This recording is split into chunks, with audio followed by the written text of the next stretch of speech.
নমস্কার, সকলকে আমার আন্তরিক শুভেচ্ছা অভিনন্দন ভালোবাসা জানিয়ে শুরু করছি জীবনের আলো অনুষ্ঠান। সকলে নিশ্চয়ই খুব ভালো আছেন। দেখুন, আমাদের এই সমাজে বিভিন্ন ধরনের মানুষ বসবাস করে এবং এই যে বিভিন্ন ধরনের বিভিন্ন ক্যারেক্টারের মানুষ আপনি দেখবেন, এবং এই যে তার কারণ রয়েছে। আমরা বারবার বলে থাকি যে জ্যোতিষ শাস্ত্রের ২৭টা নক্ষত্র, ১২টা রাশি, ৯টা গ্রহের সমন্বয়ে একটা জীবনযাপন তার কতটা ভালো হবে, তার কতটা খারাপ হবে, সে তার কী ধরনের চরিত্রবান হবে, কী ধরনের তার চারিত্রিক বৈশিষ্ট্যগুলো থাকবে, সবগুলো কিন্তু ডিপেন্ড করবে ওই গ্রহ নক্ষত্রগুলো কানেকশানের উপর। সেই জন্য আমাদের কিছু জায়গা রয়েছে, অর্থাৎ এই যে গ্রহগত গুণ অনুযায়ী ৩টে শ্রেণীতে কিন্তু বিভক্ত করা হয় এই মানবে, অর্থাৎ এখানে আমাদের চারিত্রিক যে বৈশিষ্ট্যগুলো বললাম, এটা ৩টে শ্রেণীতে বিভক্ত হয় এবং এটা প্রত্যেকটা গ্রহগত কানেকশনের পরিপ্রেক্ষিতে। আমি সেই জন্য বললাম, গ্রহ কিন্তু নক্ষত্র, গ্রহ এবং ভাব এগুলো কিন্তু ভীষণভাবে আমাদেরকে প্রভাব বিস্তার করে। তা এই ক্ষেত্রে এই যে ৩টে শ্রেণী বিভক্ত, কি কি শ্রেণী? প্রথম অবস্থায় দেখুন যে আমাদের যে গ্রহগুলো, যেমন বলি গ্রহগুলো, অর্থাৎ প্রথম থেকে আপনি যদি শুরু করেন, অর্থাৎ মেষ রাশিতে যে অবস্থান করছে সে হচ্ছে মঙ্গল গ্রহ, এবং বৃষ রাশিতে যে অবস্থান করছে, অর্থাৎ বৃষ রাশির যে অধিপতি তিনি হচ্ছেন শুক্রদেব, এবং তারপরে যে হচ্ছে মিথুন রাশিতে অবস্থান করছে বা মিথুন রাশির অধিপতি তিনি হচ্ছেন বুধ, এবং তারপরে কর্কট রাশির অধিপতি হচ্ছে চন্দ্র, এবং তারপরে হচ্ছে সিংহ রাশির অধিপতি হচ্ছে এখানে রবি, এবং কন্যা রাশির অধিপতি হচ্ছে বুধ, আবার তুলা রাশির অধিপতি হচ্ছে শুক্র, এবং বৃশ্চিক রাশির অধিপতি তারপরে অষ্টম রাশি, সেই অষ্টম রাশি বৃশ্চিক রাশি, এবং তার অধিপতি হচ্ছে মঙ্গল গ্রহ। এবং নবম, নেটাল চার্টের বলা হয় নবমপতি বা নবম ভাগ্যস্থান বা নবম যে ভাব, সেই নবম ভাবের যে অধিপতি, সেই ভাবের অধিপতি হচ্ছে বৃহস্পতি। সেই জন্য বৃহস্পতিকে কিন্তু দেবগুরু বৃহস্পতি বলা হয়। তিনি গুরু, অর্থাৎ ভাগ্যস্থানে গিয়ে অবস্থান করছেন বৃহস্পতির অবস্থান। এবং এর সঙ্গে সঙ্গে বলছে দশম ভাব, অর্থাৎ দশম যে ভাবটা রয়েছে সেটা হচ্ছে মকর রাশি, এবং তার অধিপতি হচ্ছে শনিদেব। এবং তারপরে একাদশের যে অধিপতি নেটাল চার্ট অনুযায়ী, সেখানেও কিন্তু তিনি সেই শনিদেব, এবং সেটা কুম্ভ রাশি। আর তারপরে মীন রাশি, এবং এই মীন রাশির অধিপতি যেটা হচ্ছে মক্ষস্থান, মক্ষ লাভ করা। আপনি যে উদ্দেশ্য নিয়ে, আপনি যে চিন্তা ভাবনা নিয়ে, আপনি যে উদ্দেশ্য নিয়ে আপনি এগিয়ে যাচ্ছেন, সেটাকে আপনি সাকসেস লাভ করার, কিন্তু সেই মোক্ষ লাভ করা, সেটা আপনার ওই বৃহস্পতি আপনার দেবে। তাহলে এই যে ৯টা গ্রহ বললাম, কখনো কখনো তাদের ২টো করে ভাব রয়েছে, কখনো কখনো কোনো গ্রহের একটা করে ভাব রয়েছে। এই গ্রহগত কানেকশন অনুযায়ী এই জাতক জাতিকাদের মধ্যে ৩টে বৈশিষ্ট্য লক্ষ্য করা যায়। এই ৩টে বৈশিষ্ট্য কি কি, বা এই ৩টে শ্রেণীতে এদেরকে বিভক্ত করা যায়, যে ৩টে শ্রেণী এদের নিজ নিজ চারিত্রিক কিছু বৈশিষ্ট্য কিন্তু তাদের মধ্যে থাকবে। কি কি বৈশিষ্ট্য থাকবে এবং কি কি ৩টে ভাব, ৩টে যে গুণ, সেগুলো কি দেখা যাক। প্রথম যে গুণ সেটা হচ্ছে শতগুণ, দ্বিতীয় হচ্ছে রজগুণ, তৃতীয় হচ্ছে তমগুণ। অর্থাৎ এই মানুষের মধ্যে যে বৈশিষ্ট্যগুলো দেখবেন, যে গুণ দোষগুলো থাকবে, সেটাকেই এই ৩টে ভাবে বিভক্ত করেছে, এবং এটা গ্রহগত কানেকশনও রয়েছে এর সঙ্গে। তাই শতগুণ, রজগুণ, তমগুণের যারা জাতক জাতিকার রয়েছেন, তাদের দেখবেন আমি আজকে যেগুলো বলবো তার মধ্যে কিন্তু সেই জায়গাগুলো দেখা যাবে, লক্ষ্য করা যাবে তার মধ্যে। এবং এই শতগুণকে কানেক্ট করে, শতগুণের যারা জাতক জাতিকারা, তাদের দেখবেন যে তার রাশিগত কানেকশন অনুযায়ী তাদের যে অধিপতি, কখনো কারোর ক্ষেত্রে রবি, কারোর ক্ষেত্রে চন্দ্র, কারোর ক্ষেত্রে বৃহস্পতি।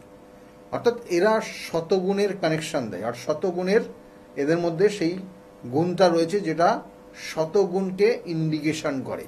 কার মধ্যে? না রবির মধ্যে রয়েছে, চন্দ্রের মধ্যে রয়েছে, বৃহস্পতির মধ্যে রয়েছে। এবং এই ৩টে যে রাশি রয়েছে এখানে, অর্থাৎ এই ৩টে গ্রহের যে অধিপতি যে রাশিগুলো রয়েছে সেটা হচ্ছে এক, রবির কানেকশন অনুযায়ী সিংহ রাশিকে ইন্ডিকেশন করে, চন্দ্রের কানেকশন অনুযায়ী সে কিন্তু কর্কট রাশিকেও ইঙ্গিত করে, আর বৃহস্পতির কানেকশন অনুযায়ী সেক্ষেত্রে কিন্তু ধনু রাশি এবং মীন রাশিকে ইঙ্গিত করে। অর্থাৎ এই ধনু রাশি, মীন রাশি এবং কর্কট রাশি এবং সিংহ রাশির যারা জাতক জাতিকারা রয়েছেন তাদের ক্ষেত্রে কিন্তু অবশ্যই এটা শতগুণ লক্ষ্য করা যায়।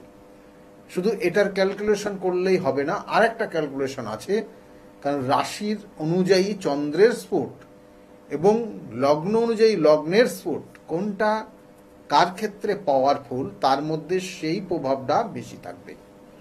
অর্থাৎ সেক্ষেত্রে কিন্তু অবশ্যই আমি যে ক্যালকুলেশনগুলো করে দেখেছি তাতে কিন্তু অবশ্যই লগ্নের স্ফুটের অনুযায়ী কোন লগ্ন কানেকশন পেল সেটাও কিন্তু অনেক সময় ক্যালকুলেটেড জায়গায় আসে। তাই সেই জন্য শুধু রাশিকে যদি সঙ্গে না মেলে তাহলে দেখবেন যে লগ্নের সঙ্গে মিলবে। এবং এখানে যেটা বলা হচ্ছে শতগুণের অধিকারী যারা হয় তাদের মধ্যে কি কি বৈশিষ্ট্য দেখা যায় বলছে, এরা ধার্মিক প্রবণতা এদের মধ্যে হয়, ধার্মিক প্রবণতা বা মনোভাব সম্পন্ন এরা হয়ে থাকে, ধর্মকে বেশি আশ্রয় করে, ধর্ম, ঠাকুর, দেবতা, গুরুজনদের প্রতি এদের স্নেহ, ভক্তি, মমতা এবং এই জায়গাগুলো কিন্তু শ্রদ্ধা, এই জায়গাগুলো থাকে। গুরুজনদের প্রতি সম্মান করা একটা এদের মধ্যে থাকে। এরা দায়িত্ব নিতে পারে, যে কোনো ভালো দায়িত্ব, যেটা সঠিক দায়িত্ব, এবং এরা সরলভাবে জীবনযাপন করতে চায়, পছন্দ করে সরলভাবে, এবং এদের মধ্যে কোনো প্যাঁচ গোছ নেই, এমন একটা কথা বললো সেটা প্যাঁচ করে সেটা কথা বললো, এইরকম কিন্তু কিছু এদের মধ্যে দেখা যায় না। এবং এদের মধ্যে আরও কিছু রয়েছে যেটা ধৈর্যশীল, এরা কিন্তু যথেষ্ট ধৈর্যশীল হয়ে থাকে এবং জীবনে একটা ভারসাম্য বজায় রাখে সব সময়, যে একটা ভারসাম্য, একটা ব্যালেন্স রেখে এরা কিন্তু জীবনকে প্রভাবিত করে এবং নিজস্ব যে লক্ষ্য, নিজস্ব যে চিন্তা ভাবনা, এরা সেই জায়গাগুলো কিন্তু অতিবাহিত করে। এবং এর সঙ্গে সঙ্গে বিশেষ করে শতগুণের যারা জাতক জাতিকারা হয় তারা দেখবেন যে এরা নিজেরকে নিজে সমালোচনা করে, নিজে কি করছি, নিজে ঠিক করছি কিনা এটা নিজেরাও কিন্তু সমালোচনা করে বলে এদের জীবনে অনেকটা দূর পর্যন্ত এরা পৌঁছাতে পারে। এবং এদের নির্দিষ্ট যে লক্ষ্য সেই লক্ষ্য এরা স্থির করে এরা কিন্তু আগিয়ে যায়। এটা হচ্ছে অর্থাৎ এটা বলা হচ্ছে শতগুণের লক্ষণ যারা, বা শতগুণ যাদের মধ্যে থাকবে এই বৈশিষ্ট্যগুলো তাদের চরিত্রে, এই বৈশিষ্ট্যগুলো দেখতে পাবেন। এবং এরা সাধারণত মানুষকে বা কারোর সঙ্গে কোনোদিন খারাপ ব্যবহার করে না।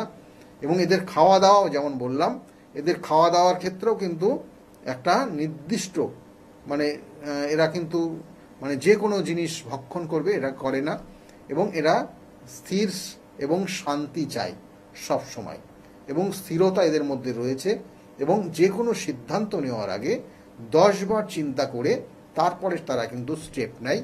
এবং এটা বলা হচ্ছে শতগুণের অধিকারী হয়। এবং এই শতগুণের অধিকারী আরও কিছু বৈশিষ্ট্য দেখা যায়। শতগুণের অধিকারী যারা হয় তাদের কিন্তু এরা কিন্তু মানুষকে অন্ন জোগাড় করার একটা নির্দিষ্ট পরিকল্পনা এদের মধ্যে, এদের কাজের মধ্যে, এদের কাজ, এদের স্বভাব, এদের চলাফেরা, দেখবেন অন্যকে সহযোগিতা করা, অন্য মানুষকে আরও ভালো জায়গায় নিয়ে যাওয়া, এগুলো শতগুণের অধিকারী যারা হয় তাদের কিন্তু চরিত্রে এই বৈশিষ্ট্যগুলো লক্ষ্য করতে পারবেন। এবং এখানে বলবো আরও কিছু বৈশিষ্ট্য। এবং এই শতগুণের জাতক জাতিকারা অনেক সময় রজগুণ দ্বারা প্রতারিত হয়। শতগুণের জাতক জাতিকারা রজগুণ দ্বারা প্রতারিত হয়ে যায়, পাপ রজগুণের জাতক জাতিকার দ্বারা এরা কিন্তু সমস্যায় পড়ে। তাহলে এগুলোও কিন্তু একটা নির্দিষ্ট লক্ষণ। সেক্ষেত্রে বন্ধু বান্ধব যদি এই ধরনের দেখবেন যে থাকে, তাহলে এরা কিন্তু সব সময় শতগুণের জাতক জাতিকা, এরা সহজ সরল প্রকৃতির হয়ে থাকার জন্য এরা রজগুণের যারা ক্যারেক্টার যারা থাকে, আমি বলবো অবশ্যই রজগুণের কি ধরনের ক্যারেক্টার বা কি ধরনের এদের চরিত্রের কি বৈশিষ্ট্যগুলো থাকে এবং কোন রাশির অধিপতি হলে পরে এরা রজগুণ হয় সেক্ষেত্রে বলবো। কিন্তু একটা টাচ দিয়ে গেলাম যে এই শতগুণের জাতক জাতিকারা অনেক সময় কিন্তু রজগুণ দ্বারা প্রতারিত হয়ে থাকে। যেমন এবার দেখি রজগুণ কি আছে। রজগুণ বলছে রজগুণের জাতক জাতিকারা যারা বুধ এবং শুক্র, জানেন শুক্র এরা সবসময় কি না, শুক্র সবসময় একটা লাক্সারিয়াস ব্যাপার এদের মধ্যে থাকে। শুক্র সবসময় এদের মধ্যে যে কোনো কোনো ক্ষেত্রে দেখবেন যে এরা সব সময় মানে এদের মধ্যে যে আকাঙ্ক্ষা, বড় বড় আকাঙ্ক্ষা থাকবে এবং এদের মধ্যে যে ধৈর্যশীল ক্ষমতা এদের মধ্যে কম থাকে। তবু বলবো যে রজগুণের যারা জাতক জাতিকারা রয়েছেন তারা বুধ এবং শুক্র কানেক্টেড, অর্থাৎ বুধ অর্থাৎ মিথুন রাশির যারা জাতক জাতিকারা রয়েছেন আর কন্যা রাশির যারা জাতক জাতিকারা রয়েছেন এরা রজগুণের মধ্যে পড়ে। তুলা রাশি এবং বৃষ রাশি এরা রজগুণের মধ্যে পড়ে, অর্থাৎ তুলা, বৃষ এবং মিথুন এবং কন্যা রাশির যারা জাতক জাতিকারা রয়েছেন তারা কিন্তু রজগুণের মধ্যে পড়বেন। এদের মধ্যে বিলাসিতা এবং এই জায়গাগুলো এদের মধ্যে ভীষণ থাকবে। প্রথম অবস্থায় কি বলছে না, রজগুণ যারা রজগুণের জাতক জাতিকারা এদের জীবনের ভারসাম্যের খুব অভাব, এরা ব্যালেন্স মেনটেন করে চলতে পারে না, যেখানে যেটা খুশি বলে দিল এবং সেক্ষেত্রে যারা ভালো তো ভালো, খারাপ তো খারাপ, অর্থাৎ যে ওর কাছে ভালো হলো সে ভালো, যে ওর কাছে খারাপ হলো সে খারাপ, এবং এরা কিন্তু সবাইকে নিয়ে চলতে পারে না। রজগুণের জাতক জাতিকারা এইটা একটা ভীষণ নেগেটিভ প্রভাব থাকে। রজগুণের জাতক জাতিকা এরা সবাইকে নিয়ে চলতে পারে না এবং এদের জীবনে বলছে এরা ভোগবাদে অধিক মানে বিশ্বাসী হয়, ভোগ করা যে কোনো, যেমন শুক্র ভোগ বিলাসীদের মধ্যে নিয়ে যায় জীবনকে। শুক্র আপনারা জানেন, তাই শুক্র যদি নেগেটিভ হয় তাহলে আরো বেশি ভোগ বিলাসের দিকে নিয়ে যাবে এবং নেগেটিভ চিন্তা ভাবনা এদের মধ্যে বেশি থাকবে।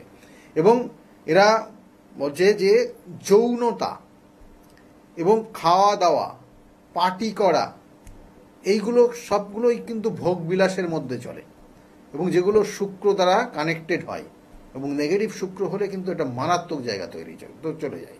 তাই এই জাতক জাতিকাগুলো অর্থাৎ রজগুণের জাতক জাতিকারা এই ধরনের হয় এবং বলছে এরা মানে এরা সুন্দর কথা বলতে পছন্দ করে, মানুষকে খুব সহজে বশীভূত করে ফেলবে এবং এদের মধ্যে এই জায়গাগুলো থাকবে। কিন্তু শতগুণের জাতক জাতিকারা কিন্তু মানে আপনাকে খুব পোলাইট ভাবে কথা বলে আপনাকে খুব সুন্দর কিন্তু করবে, এটা কিন্তু শতগুণের মধ্যে থাকে না। কিন্তু রজগুণের মধ্যে এরা খুব মানে দুর্দার্শিক, মানে এদের চিন্তা ভাবনা এবং এরা খুব সুন্দরভাবে একটা মানুষকে কিন্তু বশীভূত করে নিতে পারে তাদের কথার মাধ্যমে। তাহলে এগুলো বলছে রজগুণের জাতক জাতিকাদের এই জায়গাগুলো থাকে। রজগুণের জাতক জাতিকারা নেশাদ্রব্য বেশি ব্যবহার করতে পছন্দ করে বা সেবন করে এবং অত্যাধিক নেশায় কিন্তু আকৃষ্ট হয়ে যায় এই রজগুণের জাতক জাতিকারা। এবং এদের জীবনে কখনো কখনো একা থাকতে পছন্দ করে না, অর্থাৎ এই রজগুণের জাতক জাতিকারা কখনো একা থাকতে পছন্দ করেন। এরা কিন্তু কিছু না কিছু ক্ষেত্রেই দেখবেন যে অপোজিট সেক্সের প্রতি এরা বেশি আকৃষ্ট হয়, অর্থাৎ অপোজিট সেক্সের প্রতি এরা আকৃষ্ট হয়, অর্থাৎ বিপরীত লিঙ্গের সঙ্গে এরা বেশি সম্পর্ক রাখে যারা রজগুণের জাতক জাতিকারা। ভালো মাথায় রাখুন, রজগুণের জাতক জাতিকাদের ক্ষেত্রে কিন্তু এই জায়গাটা অর্থাৎ একাধিক কিন্তু সঙ্গ থাকে, একাধিক দেখা হলো বিবাহের পরেও তারা কিন্তু অন্য কোনো জাতক হলে কোনো জাতিকা বা জাতিকা হলে কোনো জাতক, আর ছেলে হলে কোনো মেয়েদের সঙ্গে সম্পর্ক তৈরি করে, মেয়ে হলে তারা ছেলেদের সঙ্গে সম্পর্ক তৈরি করে রাখতে কিন্তু সক্ষম হয়। অর্থাৎ এই রজগুণ যারা জাতক জাতিকা তাদের মধ্যে এই প্রভাবগুলো থাকে এবং এরা জীবনে কিন্তু জীবনটাকে মানে অর্থ বেহিসাবিভাবে খরচ করে নিজে নিঃস্ব হয়ে যায় এবং একসময় তারা অন্যের দ্বারা কিন্তু ওই যে যেমন বললাম অন্যের মাধ্যমে কিন্তু এরা পরিচালিত হয়ে যায় এবং সেটা কোনো কোনো সময় খারাপ পথে পরিচালিত হয়, কখনো কখনো ভালো পথে পরিচালিত হয়। কিন্তু দেখা গেছে খারাপ পথে এরা বেশি পরিচালিত হয়, কারণ তাদের মধ্যে একটা মোহ আকর্ষণ যেগুলো তাদের যখন অর্থ থাকে তারা সেইভাবে নষ্ট করে ফেলে এবং সেই নষ্ট করে সেই যে ব্যালেন্সটা সেই লাইফস্টাইলটাকে পরিচালনা করার জন্য তখন অন্যের ওপর ডিপেন্ড হয়ে গিয়ে সেই লোকটি যেভাবেও তাকে পরিচালিত করবে বা সেই মানুষটি যেভাবে তাকে পরিচালিত করবে সে সেইভাবে পরিচালিত হতে বাধ্য হয়। তাহলে এইগুলো কিন্তু রজগুণের জাতক জাতিকাদের মধ্যে কিন্তু একের পর এক দেখা যায় এবং এরা কখনো কখনো গোপন কোনো সম্পর্কে জড়িয়ে যায়, সম্পর্কের ক্ষেত্রে এরা মোটেই বিশ্বাসী হয় না। অর্থাৎ এরা দেখবেন যে এই যে বিবাহের ক্ষেত্রে, বিবাহিত জীবন, কোনো কোনো ক্ষেত্রে দেখবেন যে একাধিক অপোজিট সেক্সের প্রতি আকৃষ্ট হয়ে গেছে। সেক্ষেত্রে দেখা গেল তারা তাদের বৈবাহিক জীবন নিয়ে বহু কষ্টের মধ্যে রয়েছে। কখনো কখনো দেখা গেল যে একাধিক সম্পর্কে লিপ্ত হচ্ছে, অর্থাৎ দেখা গেল যে সে কোনো কর্মযোগে কোনো জায়গায় একাধিক সম্পর্ক যুক্ত হয়ে যাচ্ছে, এবং সেগুলো অবশ্যই গ্রহগত কানেকশন তো অবশ্যই থাকে। তাছাড়াও যেমন আজকের আলোচনা করছি যে এই তিনটে গুণ, অর্থাৎ শতগুণ, রজগুণ এবং তমগুণ, শেষ গুণ হচ্ছে তমগুণ। বলবো তমগুণের কি ক্যারেক্টার, তাদের মধ্যে কি থাকে, কিন্তু রজগুণ যেগুলো বললাম একদম কারেক্ট এবং প্রত্যেকটা জীবনের সঙ্গে মিলে যাবে। এবং এরা সম্পর্ক স্থাপন করলেও কোনো সম্পর্ক এরা স্থিরতা রাখতে পারে না, অর্থাৎ স্থায়ীভাবে এরা সম্পর্ক রাখতে পারে না, এবং সম্পর্কের মধ্যে এদের মধ্যে ভুল বোঝাবুঝি থাকে। এবং দেখা গেল যে তাদের দাম্পত্য জীবনেও এরা কিন্তু সন্দেহ প্রবণতার কারণে এরা কিন্তু জীবনে কিন্তু সাংঘাতিকভাবে বিপর্যয় জায়গা নিয়ে আসে। তাহলে এগুলো হচ্ছে রজগুণের অধিকারী যারা রয়েছেন তাদের বললাম, অর্থাৎ সাংসারিক দাম্পত্য জীবনও কিন্তু এই রজগুণের জাতক জাতিকারা যদি হয়ে থাকেন তাহলে কিন্তু তাদের দাম্পত্য জীবনে কিন্তু সেক্ষেত্রে আবার বলছি যে কোনো কিন্তু বেহিসাবি সম্পর্ক, কোনো সম্পর্কে তৈরি হয়ে যাওয়া বা কোনো রকমের দেখা গেল যে অবৈধ সম্পর্কে লিপ্ত হয়ে যাওয়া, এবং দিনের পর দিন সংসারের অন্যান্য যারা রয়েছেন তাদেরকে অতিষ্ঠ করে তোলা, তাদের কিন্তু কোনো কোনো সময় তাদের সম্মান না দেওয়া, এই জায়গাগুলো কিন্তু চলে থাকে যদি আপনার ক্ষেত্রে বা তাদের ক্ষেত্রে রজগুণের অধিকারী হয়। তাহলে এটা কিন্তু খুব গুরুত্বপূর্ণ। বিবাহিত জীবনের ক্ষেত্রেও দেখতে হয় যে সে রজগুণের অধিকারী না শতগুণের অধিকারী হচ্ছে। এরপরে বলবো তৃতীয় যে গুণ মানুষের মধ্যে থাকে সেটা হচ্ছে তমগুণ। তমগুণের অধিকারী কারা কারা হবেন? তমগুণের অধিকারী দুটো কিন্তু কানেকশন রয়েছে, এবং দুটো গ্রহগত কানেকশন রয়েছে। একটা হচ্ছে মঙ্গল, একটা হচ্ছে শনি। দেখবেন মঙ্গল কিন্তু যা মানে রেগে, অর্থাৎ এরা সবসময় রাগ, এদের মধ্যে জেদ কাজ করে, এদের মধ্যে কিন্তু নিষ্ঠা কাজ করে, এদের মধ্যে কিন্তু দায়িত্বশীলতা কাজ করে, এগুলো কিছু মঙ্গলের ক্যারেক্টার। এবং এর সঙ্গে সঙ্গে শনি যদি হয় তাহলে শনি কিন্তু নিখুঁত, মানে কোনো রকমের ভুল ত্রুটি হলে সেখানে কিন্তু সে অস্থির হয়ে যায়, এবং সামনাসামনি বলতে পছন্দ করে, পিছনে কোনো কথা বলে না। তাহলে এই দুটো গ্রহের ক্যারেক্টারটা এরকম। এবং এই দুটো গ্রহের যে অধিপতি যেগুলো, অর্থাৎ বলা হচ্ছে যে মঙ্গলের মেষ রাশি এবং তার সঙ্গে সঙ্গে বৃশ্চিক রাশি মঙ্গল অধিপতি এর দুটো রাশির, আর শনির হচ্ছে মকর রাশি এবং কুম্ভ রাশির অধিপতি হচ্ছে শনি। তাই মকর রাশি, কুম্ভ রাশি এবং মেষ রাশি এবং বৃশ্চিক রাশির যারা জাতক জাতিকার রয়েছেন, বা যদি এখানে সেইভাবে কানেকশন করে লগ্নগুলো কানেক্টেড হয়, আমি আবার বলছি কারণ এখানে স্পুটের ওপর ডিপেন্ড করবে কোন ভাবটাকে বেশি কানেক্ট হচ্ছে, তার রাশির ভাব না লগ্নের ভাব, তার উপর কিন্তু এই বিচারটা হয়।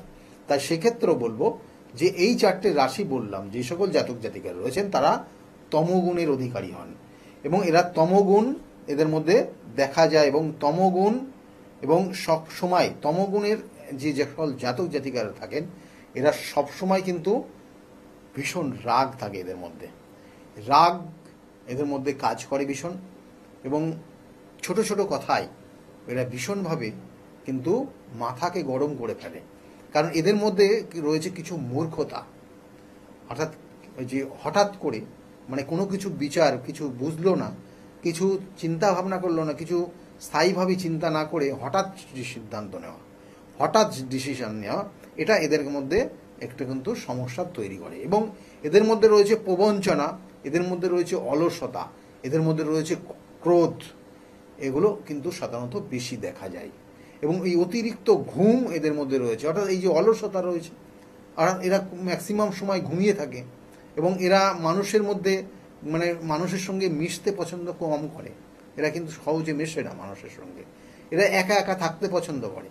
তাহলে এই যে জায়গাগুলো রয়েছে এগুলো তমগুণের অধিকারী হয়। এবং এই যে মূর্খতা বা প্রপঞ্চনা বা অলসতা বা ক্রোধ, এগুলো এক একভাবে কিন্তু এদেরকে এফেক্ট করে, এই গুণ এদেরকে এফেক্ট করে। কেমন বলছে যে মূর্খতা বলতে বিষয়টা কিছু জানলো না, নিজের থেকেই সে বেশ কিছু কমেন্টস করে বসলো। দেখবেন যে এরকম সাধারণত হয়, এবং সেক্ষেত্রে দেখা গেল সেখানে একটা বিভেদ তৈরি হয়ে যায়, এবং বিভেদ তৈরি হয়ে গেল এবং সেক্ষেত্রে হাতাহাতি পর্যন্ত হয়ে যায়, মারামারি হাতাহাতি পর্যন্ত হয়ে যায়। তখন পুলিশ এবং সেসব অন্যান্য বিভিন্ন জায়গা পর্যন্ত পৌঁছে যায়। তাহলে এই জায়গাগুলো কিন্তু তমগুণের যারা অধিকারী হয় তারা, এদের মধ্যে ক্রোধ থাকে, কথায় কথায় রেগে গিয়ে কিন্তু মারপিট করা আরম্ভ করে দেয়। মানে এরা কোনোভাবে, এদেরকে বোঝানো যায় না, এরা বুঝতেও চায় না, কোনো বিষয়ে এরা বুঝতেও চায় না। মানে ওরা যা বলবে সেটাই হ্যাঁ, মানে যা সিদ্ধান্ত ও নিজেই নেবে, নিজেই এবং সঙ্গে সঙ্গে নেবে। এই প্রবণতাগুলো তমগুণের জাতক জাতিকাদের মধ্যে আছে। আর এরা যে কোনো খাবার খেতে পছন্দ করে, সব খাবার এরা পছন্দ করে, খায়, এবং তার কারণে এদের মধ্যে কিন্তু ভীষণ শারীরিক কিছু সমস্যাও কিন্তু তৈরি হয় তমগুণের অধিকারী। এবং এই যে তমগুণের অধিকারী, এদের বৈবাহিক জীবন নিয়েও কিন্তু ভীষণ ভীষণ সমস্যা থাকে। কারণ বৈবাহিক জীবনে এরা কিন্তু যেমন হঠাৎ করে রেগে যায়, এবং এই হঠাৎ রেগে যাওয়ার কারণে বৈবাহিক জীবনে অনেকটা সমস্যা থাকে, এবং এদের লাইফ পার্টনার অনেক সময় এদের সঙ্গে নাও থাকতে পারে। দেখা গেল কিন্তু একই ছাদের নিচে অনেক সময় থাকে না, বা এরা কিন্তু এদের মধ্যে ডিভোর্স পর্যন্ত পৌঁছে যায়। এবং এটা বিগত 40 বছর আগের যে জায়গাটা ছিল বৈবাহিক জীবন, সেটা তুলনামূলক আজকের জায়গায় দাঁড়িয়ে অনেক অনেক পরিবর্তন হয়েছে। সেই জন্য দেখবেন যে আগের 40 বছর বা 50 বছর আগের এই ধরনের সমস্যা থাকলে সেক্ষেত্রে কিন্তু তাদের যে লাইফ পার্টনার তারা হয়তো থেকে যেত, কিন্তু এখন কিন্তু সেই জায়গাটা পায় না বা সেই জায়গাটা হয় না। সেই জন্য ডিভোর্সের সংখ্যাটা অনেক গুণ বেড়ে গেছে। এবং এই তমগুণ, রজগুণ এবং শতগুণ, এটাও কিন্তু বিবাহিত জীবনের জন্য অবশ্যই ভীষণ ভীষণ গুরুত্বপূর্ণ। সেটা কিন্তু বিচার বিশ্লেষণ করা প্রয়োজন। এবং এই যে জায়গাগুলো বললাম, এগুলোর সঠিক প্রতিকার প্রতিবিধান আছে। আমি বারবার বলি, কিছু কিছু কানেকশন থাকে, কিছু কিছু যেমন অমাবস্যা তিথি, কিছু কিছু নক্ষত্রগত কানেকশান, কিছু তিথিগত কানেকশান রয়েছে যেগুলো খুব গুরুত্বপূর্ণ। যেমন আগামী যে অমাবস্যা রয়েছে, ফলহারিণী অমাবস্যা, এই ফলহারিণী অমাবস্যা তিথি মা কিন্তু, অর্থাৎ এখানে কিন্তু সেই কালী পুজো, কিন্তু এখানে যিনি আবির্ভূত হন তিনি কিন্তু সন্তানদের যাতে উন্নতি হয়, কোনো সন্তান দেখা গেল ভুল করে ফেলেছে, সেই সন্তানকে সে কিন্তু কি করে না, তাকে কিন্তু শুভ ফলই দেয়। কারণ তার ভুলটা সে শোধন করে দেয়, তার ভুলটা সে সংশোধন করে তাকে ভালো ফল দেয়। কারণ আমরা বলি যে কর্মফল, অর্থাৎ আপনি যেমন কর্ম করবেন তেমনই আপনি ফল পাবেন। কিন্তু এখানে কিন্তু এই দিনকে মা যে আবির্ভূত হয়ে আসেন, সেই মাকে কিন্তু স্মরণ করলে পারে মায়ের নির্দিষ্ট যে ক্রিয়াগুলো রয়েছে সেগুলো যদি আপনি করতে পারেন নির্দিষ্ট তিথিতে, তাহলে বলা হচ্ছে যে আপনার কর্মফল সেটা হচ্ছে খারাপ যদি হয়, তাহলে মা কিন্তু সেটা হরণ করে নিয়ে আপনার জন্য শুভ ফল আপনাকে দিয়ে যাবে। আর যারা শুভ ফল পাবেন তাদের শুভত্বটাকে আরো বাড়িয়ে দেবে এবং ভালো জায়গায় নিয়ে যাবে। সেই জন্য বলি যে এই অমাবস্যা, কিছু কিছু অমাবস্যার তিথি রয়েছে খুব গুরুত্বপূর্ণ, যেগুলো জটিল জটিল সমস্যা, কঠিন থেকে কঠিনতম সমস্যা, যেগুলো হয়তো বিগত দিনে তার সমস্যার সমাধান আসতে পারেনি। আর এই ফলহারিণী অমাবস্যা আগামী 26শে মে কিন্তু সোমবার রয়েছে। এই 26শে মে সোমবার ফলহারিণী অমাবস্যা, যাদের কঠিন থেকে কঠিনতম সমস্যা, বিভিন্ন ধরনের সমস্যা সমাধান হয়নি হয়তো, তাদের জন্য এই অমাবস্যাটাকে কাজে লাগান এবং এই অমাবস্যার তিথিকে সঠিকভাবে কাজে লাগালে অবশ্যই আপনি ভালো ফল পাবেন। কারণ এখানে মা কিন্তু দিতেই আসছে আপনাদের ভালো ফল দেওয়ার জন্য। যাই হোক, বিগত দিনে বহু মানুষ তারা প্রতিকার প্রতিবিধান নিয়ে আজকের জায়গায় দাঁড়িয়ে খুব ভালো রয়েছে। তাদের মুখ থেকে শুনুন তারা কতটা ভালো রয়েছে আজকের জায়গায় দাঁড়িয়ে, আর বিগত দিনে যখন এসেছিল কতটা খারাপ জায়গা তাদের ছিল। শুনতে থাকুন তাদের কথা। আর আজকের মতো এই পর্যন্তই। সকলে ভালো থাকবেন। নমস্কার। ডক্টর গৌতম শাস্ত্রী আর 5 জন অ্যাস্ট্রোলজারের থেকে কেন তিনি আলাদা? স্বাভাবিকভাবে আপনাদের মনে এই প্রশ্ন আসতেই পারে। দূর দূরান্ত থেকে নানান সমস্যায় জর্জরিত মানুষ ছুটে আসে তার কাছে। গ্রহদোষ হোক কিংবা কাল সর্পদোষ, অথবা ধরুন মাঙ্গলিক দোষ কিংবা অন্য যে কোনো সমস্যা, তারা জানেন সব সমস্যা স্থায়ী সমাধানে এক এবং অদ্বিতীয় ডক্টর গৌতম শাস্ত্রী। চলুন আজ আপনাদের সাথে পরিচয় করিয়ে দিই এমন কিছু মানুষের এবং শুনে নিই তাদের কথা। আমার বাবা 2021 সালে প্রথমবার স্যারের কাছে আসেন, আর মানে বাবার ব্যাপারে যে প্রেডিকশন গুলো করা হয়, মানে প্রত্যেকটা প্রেডিকশন প্রচন্ড অ্যাকিউরেট ছিল। তারপরে তো বাবার বিভিন্ন কাজে মানে স্যার হেল্প করেছেন, যেগুলোতে রেমিডি দিয়ে প্রত্যেকটা কাজই তারপর মানে খুব আমরা ফলও পেয়েছিলাম। তারপর মা আমায় নিয়ে আসে। আমার ব্যাপারেও স্যার যে প্রত্যেকটা প্রেডিকশন করে প্রত্যেকটাই এতটাই অ্যাকিউরেট ছিল, মানে অনেকটা অবাক করার মতোই অ্যাকিউরেট ছিল। আর মানে মনে হয়েছিল আরো আগে আসলেই ভালো হতো, আরো অনেক কিছু বেটার হতে পারতো। কিন্তু তারপরে যখন রেমিডি নেওয়ার পরে আর প্রচন্ড অনেক রকম ফল পেয়েছি আমি, আমার মা, আমার বাড়িরও সবাই এসেছে, মানে সবাই অনেক ভালো ফল পেয়েছি। আর মানে স্যার শুধুমাত্র ফলের দিক থেকেই না, এখানে এসে পুজো দিয়ে স্যারের ব্যবহারও খুব ভালো। আর মানে প্রত্যেকটা জিনিসের ক্ষেত্রে তিনি মানে খুব অ্যাটেন্টিভ, খুব ভালোভাবে শোনেন, প্রত্যেকটা জিনিসের সেভাবেই সলিউশন দেয়। তো আমি এসে তো খুব ভালো ফল পেয়েছি। আপনারা যদি দেখে থাকেন, আসবেন, মানে অবশ্যই ফল পাবেন। অনুপ চন্দ্র, আমি ডক্টর গৌতম শাস্ত্রী স্যারের সাথে বিগত 6 বছর ধরে মানে যোগাযোগে আছি। আমি যখন কলেজে স্টুডেন্ট ছিলাম তখন থেকে স্যারের কাছে কনসালটেশন নেই। পড়াশোনাতে ওনার গাইডেন্সের মাধ্যমে আমি বিটেক কমপ্লিট করি, তারপরে আরো কিছু পড়াশোনা করছি এখন। সাথে সাথে ক্যারিয়ারে ওনার প্রচুর গাইডেন্স পেয়েছি। ওনার গাইডেন্সের মতো আমি এখন একসাথে 3খানা ব্যবসা প্যারালালি রান করছি। 3টেই কিন্তু ইন্ডিয়ার বাইরে, নট অনলি ইন ইন্ডিয়া, 3টে ইন্ডিয়ার বাইরে। এখন একটা ছোট অ্যাচিভ করেছি। রিসেন্টলি আমি একটা গাড়ি কিনেছি, যেটা Volkswagen company, 25 lakhs and above এর। পরবর্তীকালে বেশ কয়েকটা গোল আছে। স্যারের গাইডেন্সের মাধ্যমে সেই গোলস এর উপরে আমি টাইম টু টাইম কাজ করছি। ওনার কনসালটেন্সিটা এতটাই ভালো কি আপনাকে উনি মান্থ টু মান্থ বলতে পারেন কি কোন সময়ে আপনি কিভাবে রিয়েক্ট করবেন, কিভাবে এক্সিকিউট করবেন নিজের কাজ। যদি আপনি সেই কাজগুলো সেই ওনার কথা অনুযায়ী আপনি যদি এক্সিকিউট করেন, ডেফিনেটলি আপনার গোলটাও টাইম মতো কমপ্লিট হবে। আর আমি সবাইকে এটাই বলবো, যদি আপনারা বিশ্বাস করে আসেন তবেই কিন্তু হবে। যদি বিশ্বাস থাকবে না থাকে তাহলে কিন্তু কোনো কিছু হবে না। আপনাকে সেই বিশ্বাসটা রাখতে হবে। নমস্কার, আমি শ্রাবণী দাস, আমি হালিশহর থেকে আসছি। স্যারের এখানে আমি খুব বেশি দিন আসছি না, তবে আমার ফ্যামিলির অনেককে নিয়ে আমি এখানে এসেছি। এখানে এসে স্যারের কাছ থেকে আমি অনেকভাবে উপকৃত হয়েছি। যেমন আমার এক কাজিন, ওর অফিসের কোনো প্রবলেম হচ্ছিল, কোনোভাবে স্মৃতি হচ্ছিল না অফিসের কোনো কাজের। স্যার বলেছিলেন যে ও পুরনো যেখানে কাজ করছে সেখান থেকেই ওর কাজ, আবার ওখান থেকে ওকে ডাকবে এবং সেখানেই ওর স্থিতি হবে। সেটাই হয়েছে।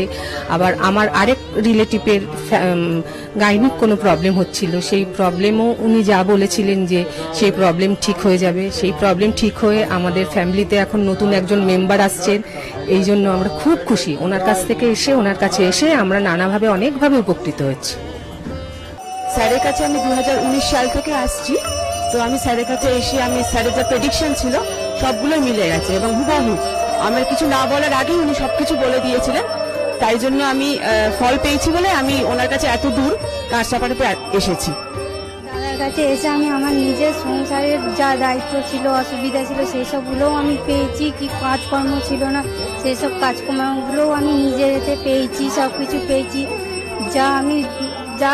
যেখান থেকে যা আমি ঋণ করেছিলাম সেগুলোও আমি আজ শোধ করতে পেরেছি। নিজেকে অনেক সংসার থেকে আমি মুক্ত হতে পেরেছি সব কিছু করে। আমি গৌতম শাস্ত্রীকে দেখে, টিভির পর্দায় দেখে তার নর্মতা, ভদ্রতা আমার খুব মনে লেগে গেল। তখন তাকে খুঁজতে খুঁজতে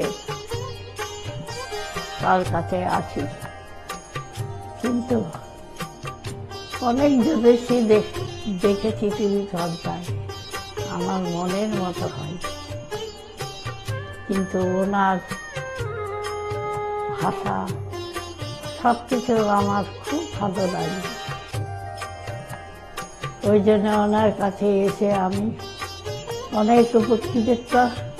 আমার দেহের এবং মনের শান্তি, অনেক কিছু আমার নিজের জনদের, ছেলে মেয়ে নাতি নাতনিদের জন্য অনেক সমস্যা উনি সমাধান করে দিয়েছে। আমার এক নাতনি 16 বছর বাচ্চা হয় না, তাকে পর্যন্ত এনে দেখালাম, তার কোলেও বাচ্চা দিয়েছে। এর থেকে আনন্দ আমার আর কি আছে? তার কোনো চাহিদা নেই, কোনো চাহিদা নেই, দিলেই কি না দিলেই কি, কোনো চাহিদা নেই। আপনারা একবার এসে যোগাযোগ করেন। কামাখ্যা মা, তারা মা, গৌতম শাস্ত্রী তাদেরই একজন ভক্ত। তাদের সাধনার ফলে আজকে আমাদের প্রত্যেকের কাছে পৌঁছিয়ে দিচ্ছে সেই শান্তির সাহারা। যে যেখানে আছেন, আপনারা যারা আসেননি তারাও এসে তার সঙ্গে দেখা করুন, যোগাযোগ করুন। আপনাদের সমস্যার সমাধান হবে ও শান্তি পাবে। আমি তো খুব ভালোবাসি, অন্তর থেকে ভালোবাসি, কেন আমি তো উপকৃত। তা ভারতবর্ষ বই তার নামে যেন ছড়িয়ে পড়ে আমার এই প্রার্থনা। আপনার নাম কি? আমার নাম পলি দাস। আপনি কবে থেকে আসছেন? আমি 4 বছর হয়ে গেল এখানে আসছি। আচ্ছা, আপনি যে এতদিন ধরে আসছেন, আপনি কোনো কাজ পেয়েছেন? অবশ্যই। হ্যাঁ, ওই আমার মেয়েকে আমি পড়াশোনার ব্যাপারে, ওর যাতে পড়াশোনায় মন আসে এইসব ব্যাপারের জন্য এসেছিলাম। আস্তে আস্তে দেখলাম আমার মেয়ের অনেক ইমপ্রুভ হচ্ছে। তারপর আমি সবাইকে, আমার আশেপাশে বন্ধু বান্ধব আত্মীয় স্বজন যে আছে সবাইকে বললাম যে দেখো আমার মেয়ে অনেক চেঞ্জ হচ্ছে, মানে ও খুব দুষ্টু ছিল, পড়ায় মন বসতো না, সেগুলো হয়েছে। তারপর থেকে বন্ধু বান্ধব সবাইকে বললাম, সবাই আসলো, সবাই খুব আনন্দ, সবাই খুব খুশি, আমিও ভীষণ খুশি। আমার আচ্ছা, আজকের ডেটে দাঁড়িয়ে অ্যাস্ট্রোলজার ডক্টর গৌতম শাস্ত্রীর কাছ থেকে যে আপনি যে স্যাটিসফাই হয়েছেন, তা কতটা আপনি স্যাটিসফাই হয়েছেন? হ্যাঁ, আমি তো মানে সত্যিকারেরই মন থেকে বলছি, মানে পুরোটাই আমি আমার মানে যতটা আমি চেয়েছিলাম, বেশি তো মানে কম বললে ভুল হবে, বেশি হয়েছে, বরং আমার আনন্দের জায়গাটা এতটাই বেশি হয়েছে। তার মানে আপনি পুরোপুরি স্যাটিসফাই, তাই তো? আমার নাম রাকেশ মন্ডল, গ্রাম ডবলপোতা। এই দাদার কাছে এসেছিলাম, অনেক প্রবলেম ছিল, সেই প্রবলেম কিছুটা সলভ হচ্ছে এবং হবে। এই অমাবস্যার দিন এই যজ্ঞ হচ্ছে, অনেক দূর দূর থেকে মানুষজন আসছে, কাজ হচ্ছে বলে সবাই তো আসছে, আমিও এসছি, আবারও আসবো। নমস্কার, আমি জয়িতা গুহ। আমি গত এপ্রিল মাস থেকে খুব সমস্যায় পড়েছিলাম। আমার কাজের দিক থেকে সমস্যা ছিল, বসের সাথে এবং পারিপার্শ্বিক আমার যে কলিগরা ছিল তাদের সাথে খুবই সমস্যা জড়িত হয়েছিলাম। তো তারপরে সেই কাজটা আমি আর অবশেষে টিকিয়ে রাখতে পারিনি, সেটা আমাকে বাধ্য হয়েছিলাম আমি সেটা ছেড়ে দিতে। তারপরে একটা খুব আর্থিক দিক থেকে খুব ভেঙে পড়েছিলাম। তো সেই সমস্যায় জর্জরিত হয়ে বুঝতে পারছিলাম না কি করব। তো হঠাৎ একদিন টিভিতে প্রোগ্রাম দেখি ডক্টর গৌতম শাস্ত্রী, ওনার কথাবার্তা, ওনার যে উপাচারগুলো রয়েছে, যেগুলো উনি বলেন প্রতিকার, সেগুলো শুনে আমার খুব ভালো লেগেছিল। তো ওনার সাথে এসে দেখা করি, আমার সমস্ত কথাবার্তা ওনার সাথে শেয়ার করি, প্রবলেমগুলো। তারপর উনি আমাকে দেখে আমাকে কিছু বলেন আমার ব্যাপারে, তো সেগুলো একদম হুবহু মিলে যায়। তো তারপরে উনি আমাকে রেমেডি সাজেস্ট করেন, তো আমি সেই রেমেডিটা নিই, আমি ধারণ করেছি। তো ধারণ করার পর আমি আস্তে আস্তে নিজের মধ্যে একটা চেঞ্জ দেখতে থাকি। তো এবং আমি গত আগস্টের 27 তারিখে একটা জব পেয়েছি যেটা আমার মনের মতো। এখানে আমার ডেজিগনেশন, আমার স্যালারি, আমার মনের মতো লোকেশন আমি এখানে পেয়েছি, মানে এটাতে আমি বিশেষভাবে আপ্লুত। তো সের জন্য অসংখ্য ধন্যবাদ ডক্টর গৌতম শাস্ত্রীকে। নমস্কার, আমি মেলিনা থমাস। আমি গত 1 মাস আগে থেকে ডিপ্রেশনে ভুগছিলাম এবং আমার অনেক রকম সমস্যা দেখা দিচ্ছিল। আমি আমার মায়ের থ্রু থেকে জানতে পারি ডক্টর গৌতম শাস্ত্রীর কথা এবং আমি সেখানে আমার প্রবলেমগুলো নিয়ে আসি এবং তার কথা মতো আমি প্রতিকারগুলো করি এবং সেই কথা মতো আমি চলতে থাকি। এখন আমার কাছে অনেক জবের অপরচুনিটিস আসছে এবং আমার আগের যে সমস্যাগুলো ছিল সেগুলোও গেছে। আমি সিলেকশন করছি কোন জবটা করব এবং যে কোনো একটা জব আমি সিলেক্ট করব। এবং আগেও আমি ডক্টর গৌতম শাস্ত্রীকে অনেক ধন্যবাদ জানাচ্ছি এই আমাকে এত কিছু করে দেওয়ার জন্য। এবং আপনারা চাইলে আপনারাও আসতে পারেন নিজেদের অসুবিধা নিয়ে এবং তার কাছে এসে সমস্যাগুলোর সমাধান করতে পারেন। আপনারা যদি তার কথা মতো চলেন আপনারাও আমার মতো ভালো ফল পেতে পারেন। অ্যাস্ট্রোলজার ডক্টর গৌতম শাস্ত্রীর চেম্বারে আপনি কতদিন আসছেন?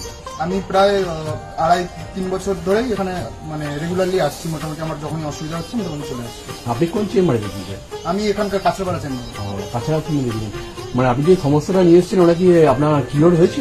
হ্যাঁ, আমি প্রথমে যে সমস্যাটা পড়াশোনার সমস্যা নিয়ে প্রবলেমে পড়ে ওনার কাছে এসেছিলাম, তা মোটামুটি আমার যত দিন যাচ্ছে ইমপ্রুভ হচ্ছে আস্তে আস্তে। না, আপনার কাজ এরই মধ্যে এসেছেন তাই তো? আমি হালিশহর থেকে এসেছি। ধরো আমার নাম তো মলিনা ঘোষ, কিন্তু তোমার কি হয়েছে বলো তো, আমি দাদার কাছে অনেক বছর ধরে মানে কয়েক বছর ধরে ভালোই এসেছি। আমি অনেক বিপদে পড়েছিলাম তো, তখন আমি এক টিভি চ্যানেলে দেখে সবাই কিন্তু প্রোগ্রাম দেখে, সব সিরিয়াল দেখে, সবকিছু দেখে, কিন্তু আমি ওই সিরিয়াল সবকিছু ছেড়ে আমার এমন বিপদ হয়েছিল, আমি শুধু টিভির কাছে বসে শুধু এই শাস্ত্রীয় চ্যানেলগুলো দেখে দেখে আমি মনে ভাবতাম আমি কাকে মনের মতন পাবো। পেলাম যে সবাই এত চ্যানেলে, কিন্তু আমি সবাইকে দেখেছি, আমার দাদাকেই আমার খুব পছন্দ হলো। আমি খোঁজ করতে করতে করতে করতে আমি এমন বিপদ যে আমি এই বিপদে কি করে উঠবো, তখন ওই দাদার কাছে আসলাম। খোঁজ পেয়ে চিকিৎসা করতে করতে তখন দাদার কাছে এসে আমার অনেক বড় বিপদ ছিল, আমার ছেলে স্বামী সব নিয়ে আমার বাড়ির খুব অবস্থা খারাপ ছিল। আজকে ওনার কাছে এসে আমি অনেক উপকার পেয়েছি। আমি সবার কাছে বলছি, আমি এত লোক দেখছি, আমি বলি একটু যদি দাদার কাছে এসে সব ধৈর্য ধরে, কারোর বিফল হবে না, তার ফল ছাড়া বিফল হবে না। আমি ভাবি যে আমি অনেক লোকও পাঠিয়েছি, আমরা যদি প্রচার করতে পারি, অনেকে আছেন এই দাদার কথা বলবো না, বলবো না, কিন্তু না বলেন, মানুষ যদি বিপদের হাত থেকে বাঁচে সবারই তো ভালো হয়। কিন্তু দাদার কাছে আসার পরে আমার এমনও মাঝে একটা এমনও বিপদ গেছে, এই দাদাই আমাকে এই বিপদের হাত থেকে উঠিয়েছে। এর জন্য আমি দাদার কাছে সারা জীবনের জন্য কৃতজ্ঞ থাকি। দাদাকে চাই দাদাও ভালো থাকুক, আমরাও যেন দাদার কাছে এসে দাদা আরো সুস্থভাবে যেতে পারি। শুনলেন তো, এনাদের প্রত্যেকের আশা, ভরসা এবং বিশ্বাসের একটাই নাম, ডক্টর গৌতম শাস্ত্রী, যার সম্পর্কে আমরা এত কিছু শুনলাম। চলুন এবার দেখে নিই তিনি কি বলছেন। আজকের যে ফিডব্যাক আপনারা পাচ্ছেন, এগুলো কিন্তু আমার সবটাই আমার গুরুদেবের আশীর্বাদ। কারণ গুরুদেব আমাদেরকে একটা জিনিসই বলেছিলেন যে যেভাবেই হোক মানুষকে উপকার করলে তোমার কিন্তু আগামী দিনে দেখবে তোমার মানুষ কিন্তু তোমার পাশে এসে দাঁড়াবে। এবং সেইভাবেই আমি কিন্তু যেভাবে সকলের উপকার বা আমি যতটা কাজ করছি সকলে উপকৃত হচ্ছে, এবং এর জন্য আমিও কিন্তু খুব আনন্দ পাই যখন তারা বলে যে না দাদা, আমি আপনার এই কারণে এই জন্য এসেছিলাম, এই কাজটা আমি পেয়ে গেছি। সুতরাং আমিও চাই যে এইভাবে মানুষের পাশে থেকে মানুষকে সহযোগিতা করে মানুষকে আরো ভালো জায়গায় পৌঁছে দেওয়া। যাদের খুব দুঃখের মধ্যে, কষ্টের মধ্যে আছে, তাদেরকে কিছুটা গাইড করে তারা যদি আরো ভালো জায়গায় যেতে পারি এবং ভালো জায়গায় তাদেরকে যদি নিয়ে যেতে পারি, এটাই হচ্ছে আমার মেন উদ্দেশ্য। তারা যদি আরো ভালো জায়গায় যেতে পারে, সেখান থেকে যে আনন্দ উপভোগ করতে পারবো আমি, সেটা কিন্তু চিরস্থায়ী থেকে যাবে। তাহলে আর দেরি কেন, চটপট ফোন করুন 9836410969 অথবা 8335805241 এই নাম্বারে। শুধুমাত্র একটি ফোন, যা পাল্টে দিতে পারে আপনার গোটা জীবন। জ্যোতিষবিদ, বাস্তুবিদ, হস্তরেখা বিশারদ ও spiritual guide doctor Gautam Shastri, এক এবং অদ্বিতীয়।